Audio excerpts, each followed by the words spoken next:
Summer, 1933. A freight train pulls into a small Kansas town at dawn. Before it stops, 60 shadowy figures jump from the boxcars. Not hardened criminals, not dangerous men, children. Teenagers with dirty faces and empty stomachs, some as young as 13, a few barely 10 years old. They scatter into the morning fog, searching for food, work, or just a place to rest before catching the next train out. By nightfall, they'll be gone, vanished back onto the rails, heading somewhere, anywhere, in search of something better than what they left behind. At the height of the Great Depression, there were 250,000 teenagers living this way. 250,000 American kids riding the rails, hopping freight trains, sleeping in hobo jungles, begging for food, running from railroad police. An army of children with nowhere to go and nothing to lose.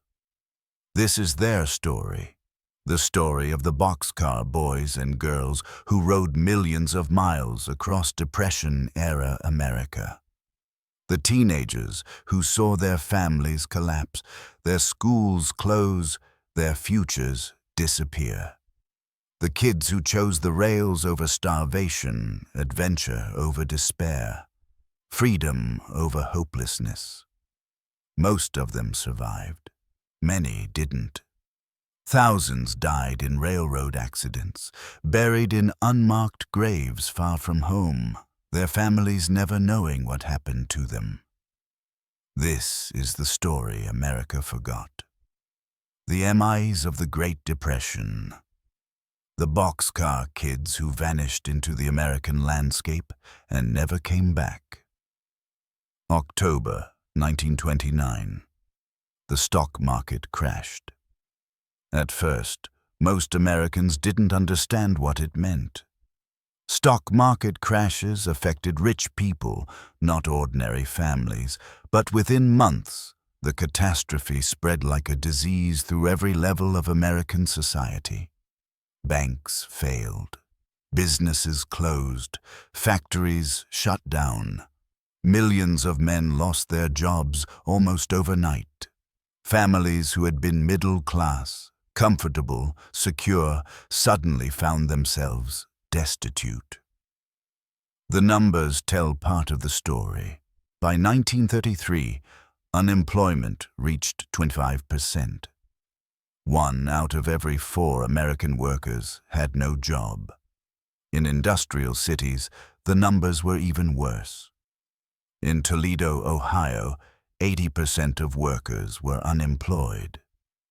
In Akron, rubber factories that had employed thousands stood empty and silent. But statistics don't capture what it felt like to be a child watching your family disintegrate around you. You watched your father leave for work every morning, coming home every evening with the same defeated expression. No jobs today, maybe tomorrow. You watched your mother try to stretch 1 chicken into 3 meals, watering down the soup a little more each day. You watched your younger siblings cry from hunger, and you had nothing to give them. You watched the eviction notice nailed to your door. You watched furniture piled on the sidewalk. You watched your family move in with relatives who couldn't really afford to feed you either. You watched everything fall apart, and there was nothing you could do about it. Clarence Lee was 16 when his father called him into the kitchen. His father didn't look at him, just stared at his hands folded on the table. "Go fend for yourself," his father said. "I can't afford to have you around any longer." Clarence packed a few clothes in a flour sack and walked to the railroad tracks. He had no money, no food, no plan. He waited until dark, watched a freight train slow down for a junction, and jumped into an empty boxcar.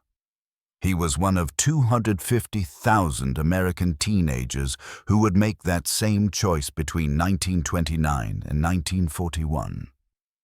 Why did they leave? The reasons were as varied as the kids themselves. Some, like Clarence Lee, were told to leave. Their families simply couldn't feed another mouth. Parents made the brutal calculation that one less person at the dinner table meant the younger children might survive. So they sent their teenagers away, hoping the kids could find work somewhere, hoping they'd be okay, knowing they might never see them again. Others left voluntarily to ease the burden on their families. They saw their parents struggling, saw their siblings going hungry, and made the decision themselves. If I leave, there will be more food for everyone else. Maybe I can find work and send money home. These were children shouldering adult responsibilities, sacrificing themselves for their families. Some left because school had become impossible. By 1933, thousands of schools across America had closed. There was no money to pay teachers. School districts shortened the school year from 9 months to 3 months. Some schools closed entirely. What was a teenager supposed to do with no school and no work? Sit at home watching the family starve. And some left for adventure. Hard as it is to understand, some kids hopped trains because it seemed exciting. They had read stories about the American West. They had seen movies like Wild Boys of the Road that, despite being a cautionary tale, made riding the rails look thrilling. They were teenagers, immortal in their own minds, convinced that bad things happen to other people but not to them. Guitar Whitey, whose real name was Bob Simmons, left his Washington home in 1938 at age 16. One day when school got out, it was the month of June, me and another guy caught our first train out. There was about 20 guys in the boxcar, and they had to help us up because I couldn't even reach the floor.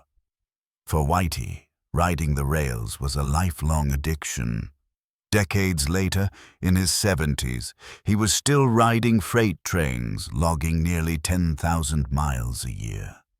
But for every kid like Guitar Whitey who found freedom on the rails, there were dozens who found only misery. Learning to ride the rails was like learning to survive in the wilderness. There were rules, traditions, dangers that could kill you if you didn't know them. First, you had to know which trains to catch and which to avoid. Fast freights running express through cities were death traps. The train never slowed down enough to jump safely. If you tried anyway, you'd likely fall under the wheels. Slower local freights were better. They stopped frequently at small towns and junctions. You could catch them while they were moving slowly, or when they were stopped.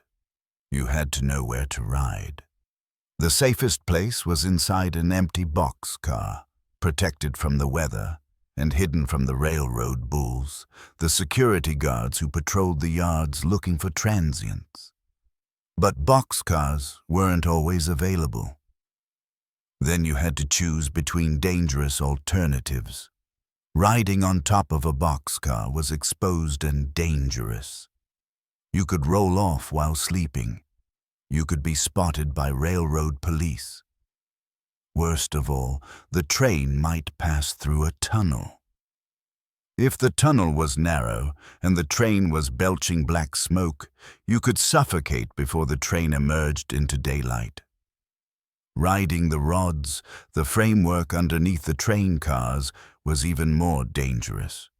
You had to cling to steel beams while the train rattled along at 40 miles per hour, just inches above the tracks. One slip and you'd fall onto the rails and be crushed. Some kids rode between cars, standing on the coupling and holding onto the brake rod. This was relatively safe as long as you didn't accidentally step on the cutting lever that uncoupled cars. If you did that, the train would brake automatically, throwing everyone off and possibly derailing cars. The refrigerator cars, called reefers, had ice compartments on each end. These were good places to ride if you could prop the door open. But if the door closed, you'd be trapped behind thick insulated walls. And if a railroad worker filled the compartment with ice while you were inside, you'd be crushed to death. One former Boxcar Kid recounted seeing a young man's body fall out of a reefer when workers opened it at a train station. The teenager had climbed in, the door had shut, and no one heard his screams. He had suffocated in the darkness, his frozen body discovered days later. Railroad companies knew transients rode their trains. They tried various strategies to stop it. Some used force. Railroad bulls, often former police officers or ex-soldiers, patrolled the yards with clubs and sometimes guns. They would beat transients they caught, break their bones, throw them off moving trains. Other railroad companies took a more pragmatic approach. They added extra empty boxcars to trains, reasoning that it was better to let transients ride safely than to have them clinging to the outside of cars and falling to their deaths.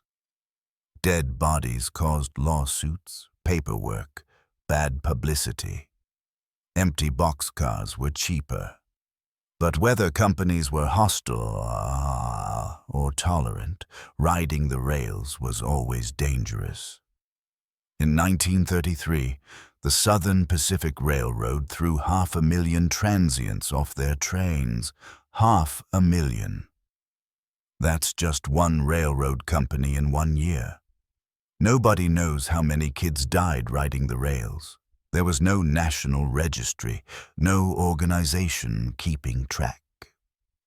Many kids carried no identification. When they died in railroad accidents, they were buried in unmarked graves by local communities who took up collections for cheap coffins. One former Boxcar Kid wrote, "Please don't forget the MIAs of the Great Depression era, the many males, and some females who were killed away from home and buried in nameless graves."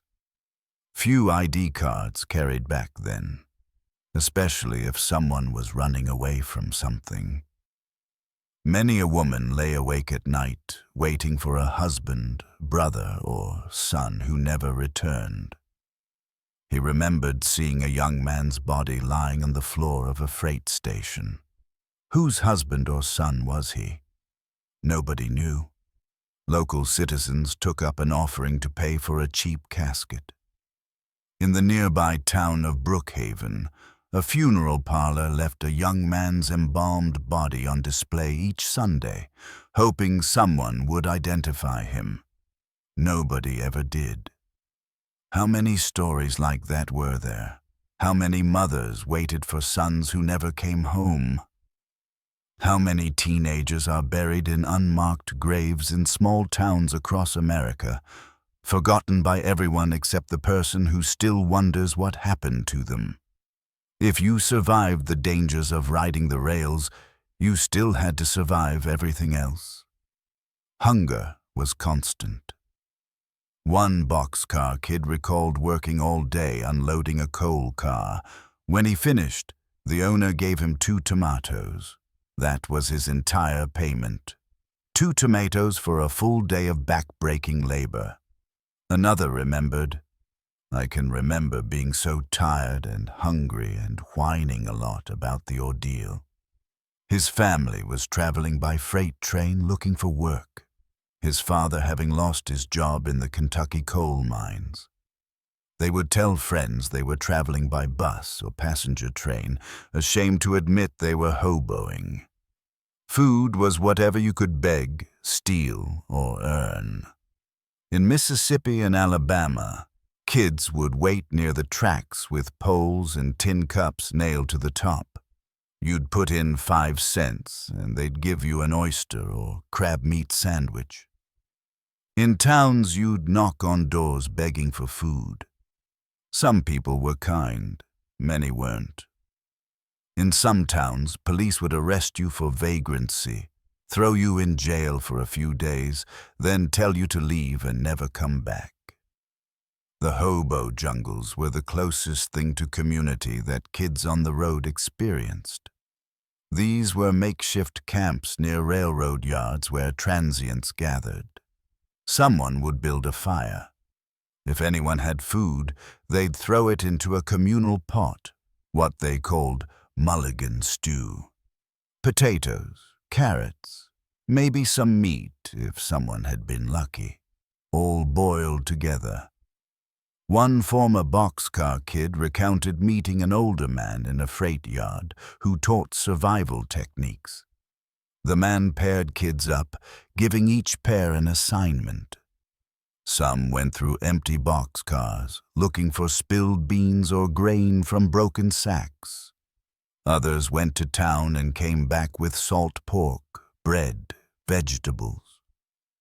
Together, they made a meal that fed everyone.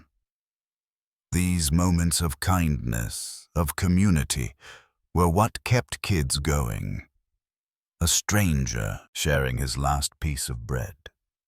An older hobo teaching you how to catch a moving train without falling. A farmer letting you work for a meal. Proof that humanity survived even in the Depression.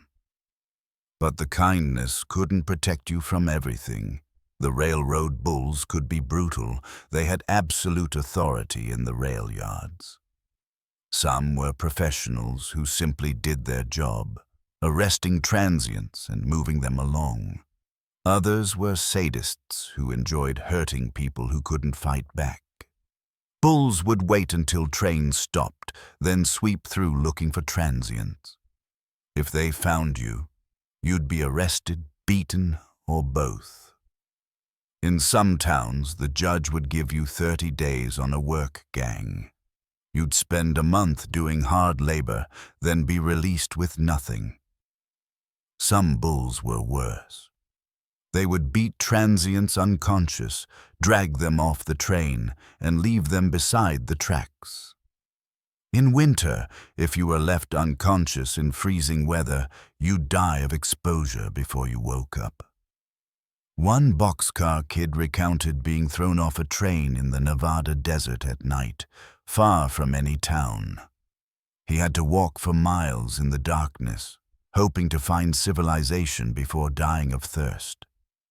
He survived, but barely. Weather was another enemy. In summer, riding on top of a freight car in the desert, temperatures could reach 120 degrees. Kids would pass out from heat stroke. In winter, exposed to wind and snow while riding on top of cars or between them, kids would freeze to death. One teenager wrote about riding in the ice compartment of a reefer during summer. It was the only way to stay cool.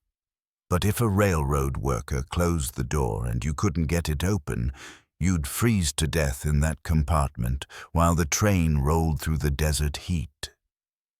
And always there was loneliness. You might travel with friends, might meet people in hobo jungles, but ultimately you were alone, far from home. No contact with family for months or years. No idea if they were alive or dead. No way for them to know if you were alive or dead. Jim Mitchell left Wisconsin in 1933 at age 16. The most devastating thing he recalled was seeing whole families traveling. We ran into a family once. There was a mother and 2 or 3 children. We found out that just a couple of days before, the father had been killed about 200 miles down the road. He had been trying to get onto a boxcar and slipped and fell. This poor man was killed, and his family was all alone, and she was, goodness knows, Heading for where? That was the reality of riding the rails. Death was always close. You saw it, you lived with it, and if you were lucky, you survived it.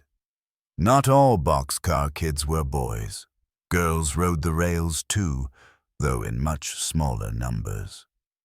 For girls, the decision to hit the road was even more dangerous than for boys.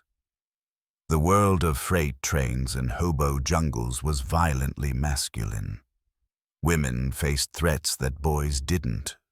Sexual assault was common. Girls who rode the rails usually disguised themselves as boys, cutting their hair short, binding their chests, wearing baggy clothes, learning to walk and talk like boys. Lydia Williams rode the rails in the 1930s. When asked about her experiences decades later, she said, "I was never unhappy or lonely when I was riding the rails. I was free." But freedom came at a cost. Girls had to be constantly vigilant. A slip in their disguise could be deadly. Most traveled with male companions for protection, but that created its own risks. Some girls traded themselves to men in exchange for protection, becoming virtual prisoners to abusive partners. African American kids faced additional dangers. The American South in the 1930s was deeply segregated and violently racist. Black teenagers riding through southern states risked being lynched simply for being in the wrong place.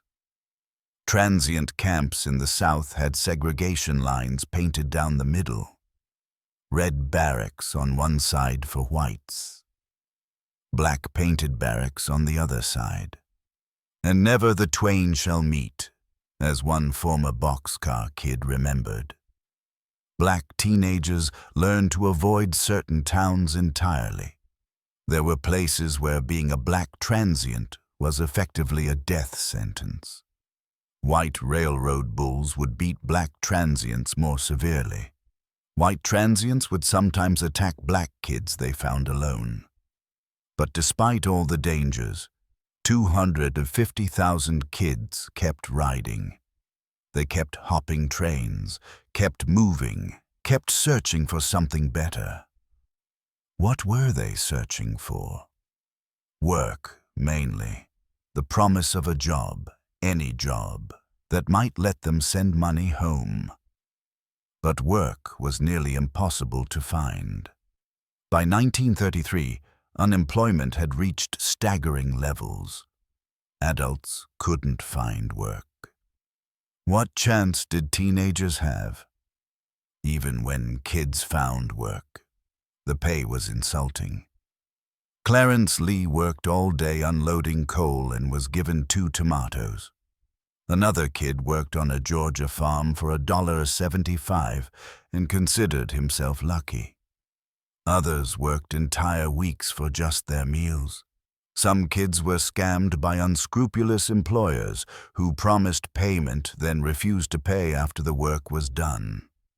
What could a kid do? File a complaint? Go to the police? They were transients, drifters, with no rights and no protection. Some kids tried to reach specific destinations. California was a common goal.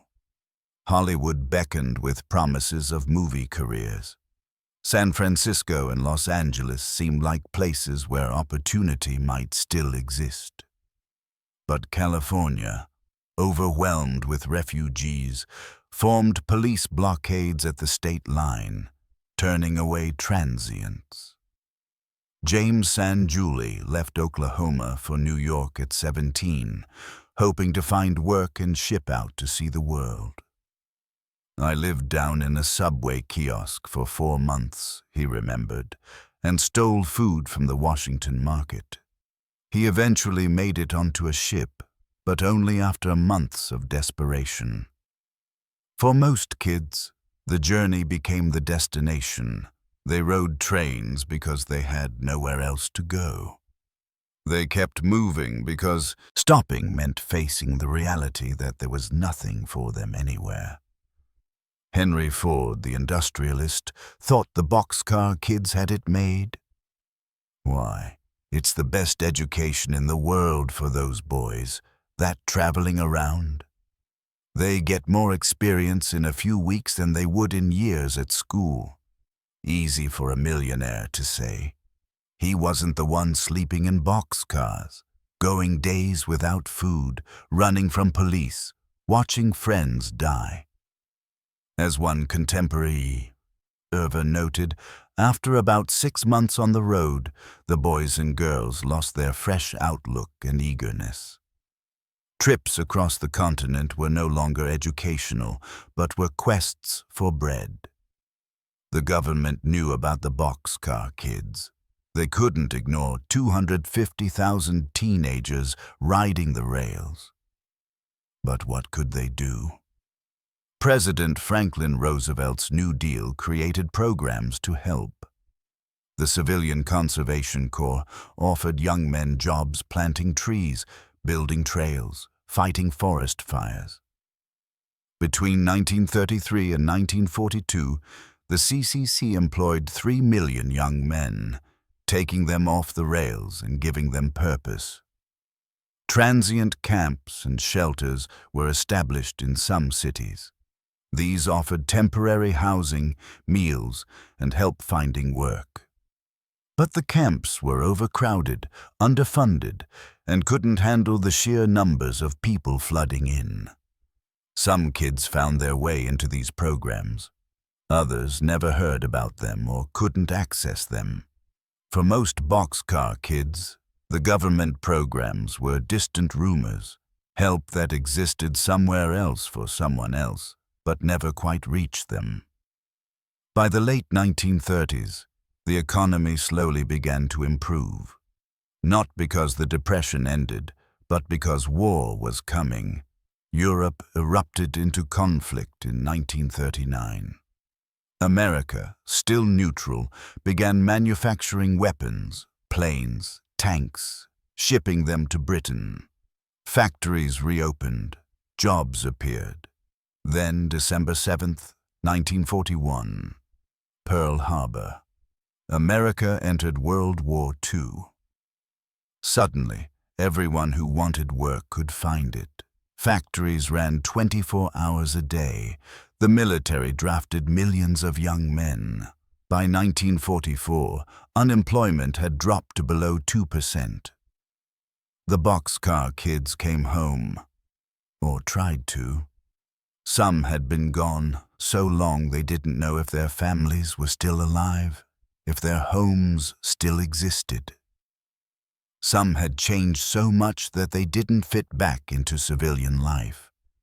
They'd seen too much, experienced too much. Many Boxcar Kids enlisted immediately after Pearl Harbor. They joined the military and went to war, trading one dangerous life for another. At least in the military, they'd be fed, clothed, paid. Others found work in defense factories, finally earning decent wages, sending money home to families they hadn't seen in years. Some never went home. They'd been gone too long. They'd built new lives, new identities. Home was a memory, not a place they could return to. The Boxcar Kids grew old. The teenagers who rode the rails in the 1930s became the elderly in the 1990s and 2000s. Most never talked about their experiences. There was shame attached to having been homeless, even if circumstances beyond their control had put them on the road. But in 1993, a notice appeared in AARP magazine asking for people who had ridden the rails during the Depression to share their stories. 3,000 people responded. 3,000. After 60 years of silence, 3,000 former Boxcar Kids wrote letters, filled out questionnaires, shared memories they'd buried for decades. Their stories became a book, Riding the Rails by Errol Lincoln Lewis, and later a documentary produced for PBS's American Experience series. For the first time, the story of the Boxcar Kids was being told, preserved, recognized. The stories varied wildly. Some former Boxcar Kids looked back with nostalgia, remembering the freedom, the adventure, the sense of possibility. I was never unhappy or lonely when I was riding the rails, Clydia Williams remembered. I was free.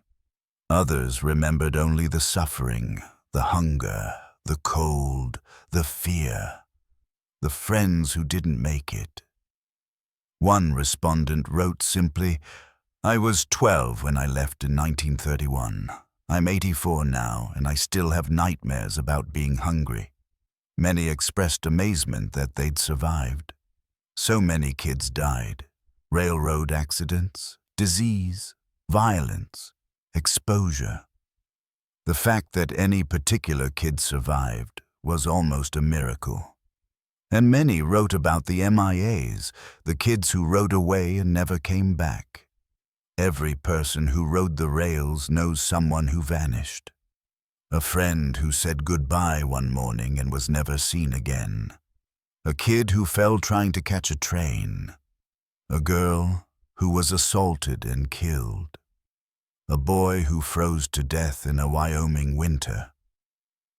How many? Nobody knows. There was no centralized record keeping. Local newspapers might report a dead transient found beside the tracks, but there was no national database, no way to match bodies with missing persons reports from other states. Thousands, certainly. Possibly tens of thousands. Young people who left home during the Depression and were swallowed by America, buried in unmarked graves far from anyone who knew their names. Today, almost all the Boxcar Kids are gone. The youngest would have been born around 1925, making them close to 100 years old now. Their generation is vanishing, taking their stories with them, but their legacy remains. The Boxcar Kids survived one of America's darkest eras. They endured hunger, danger, loneliness, and despair. They saw America from the inside out, riding through every state, seeing the country at its worst, and most of them came through it with their humanity intact. They helped each other. They shared what little they had.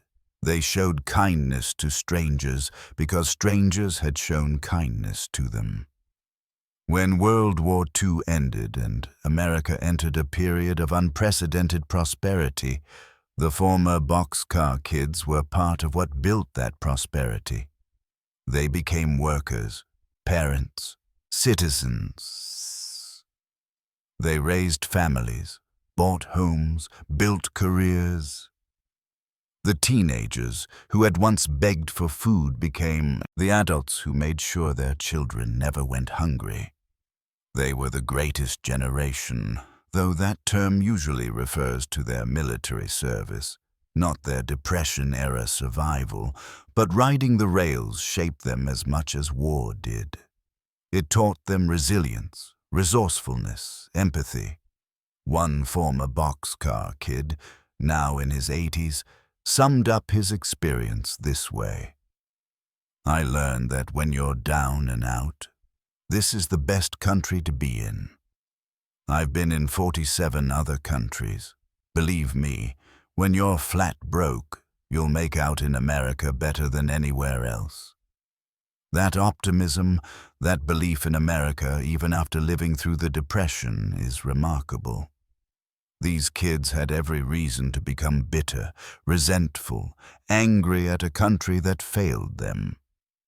Instead, most remained patriotic, hopeful, convinced that America was still a place where anyone could make it if they worked hard enough.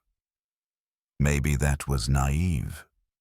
Maybe it ignored harsh realities about inequality and injustice. But for the Boxcar Kids, that optimism was survival. You had to believe things could get better. If you didn't believe that, you wouldn't keep going. The story of the Boxcar Kids is a chapter of American history that's largely forgotten. Most history books mention the Depression in terms of stock market crashes, unemployment statistics, New Deal programs. The human cost gets reduced to numbers: 25% unemployment, millions homeless. But behind every statistic was a person. Behind every number was a kid like Clarence Lee, told by his father to go fend for himself. A kid like guitar Whitey, who couldn't even reach the boxcar floor on his first ride. A girl like Lydia Williams, who disguised herself as a boy and found freedom on the rails. 250,000 stories. 250,000 teenagers who rode the rails during America's darkest economic era. Most survived. Many didn't. All of them were changed forever by the experience. They were the Boxcar Kids, America's forgotten generation, the teenagers who vanished into the country, riding freight trains through a broken landscape, searching for work, for home, for hope. Some found what they were looking for. Others found only more struggle. But they all kept riding, kept moving, kept hoping that the next town, the next state, the next train would take them somewhere better. And somehow, despite everything, America survived. The Depression ended. The economy recovered. The Boxcar Kids grew up, grew old, and told their stories to anyone who would listen. Now those stories are all we have left. The memories of people in their 70s and 80s, recorded just in time before they're lost forever. The archives of 3,000 letters, photographs, interviews. The unmarked graves scattered across America. Teenagers buried far from home, their families never knowing what happened to them, and the spirit of resilience, of survival, of refusing to give up no matter how bad things got. That's the real legacy of the Boxcar Kids. They showed that even in the worst circumstances, even when everything falls apart, people endure.